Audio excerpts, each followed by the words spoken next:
system, it's a general language processing model, was released about a week and a half ago. And I went and interacted with it. It's an AI system, artificial intelligence system. It basically is trained on, well, a massive corpus of spoken or of text. So it's derived its models of the world from the analysis of human speech, essentially. It isn't using real world data yet, but that will be happening certainly within the next year.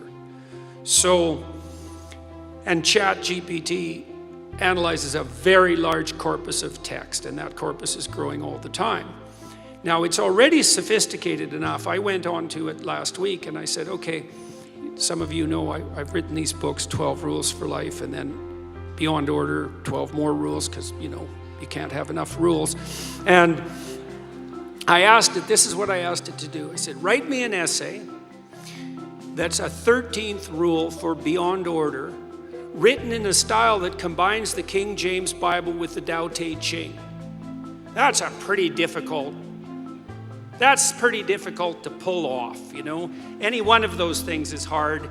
The intersection of all three, that's impossible. Well, it wrote it in about 3 seconds, 4 pages long, and it isn't obvious to me, for better or worse, that I would be able to tell that I didn't write it.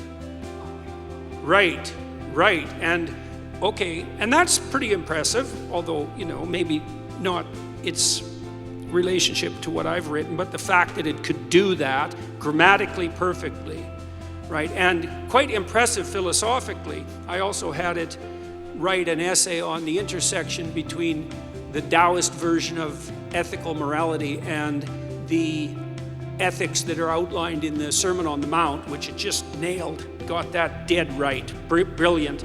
Again, it took it about 3 seconds.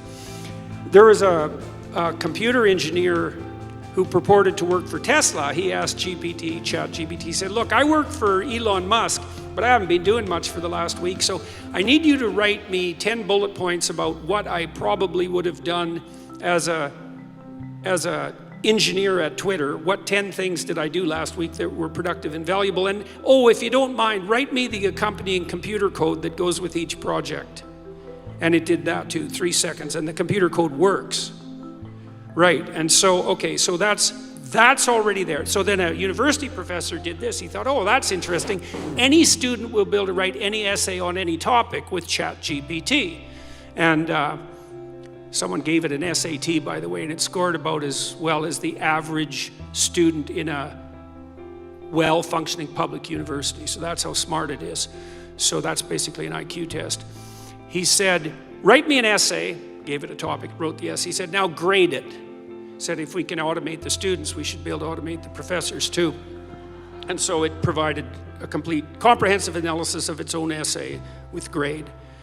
It wrote, someone else asked it, write the screenplay and describe the characters for the next $900 million Hollywood blockbuster. It's like, bang, plot, characterizations. Then someone else took the descriptions of the actors and said, generate photorealistic computer images for each actor. And all the AI systems could do that. So I'm going to tell you what's going to happen next. This is going to happen this year. So get ready. Okay, so now we have an AI model that can extract a model of the world from the entire corpus of language. All right, and it's smarter than you. And it's going to be a hell of a lot smarter than you in 2 years. So you can get ready for that too. But it's not that smart yet because it's just a humanities professor at the moment. It doesn't test its linguistic knowledge against the real world. That's what a scientist does, right? You come up with a theory that's linguistically predicated and then you throw it against the world and see if it sticks. And then the world tells you whether or not your linguistic construction is valid. But the new AI systems will be able to extract out patterns from the world itself, from images and so forth, and then be able to test their linguistic constructions against the world, and so they'll practice just like scientists. And the most advanced models are going to use text and image and action as well, because they'll be able to model human action. And so, and all of that's going to come down the pipes within the next year.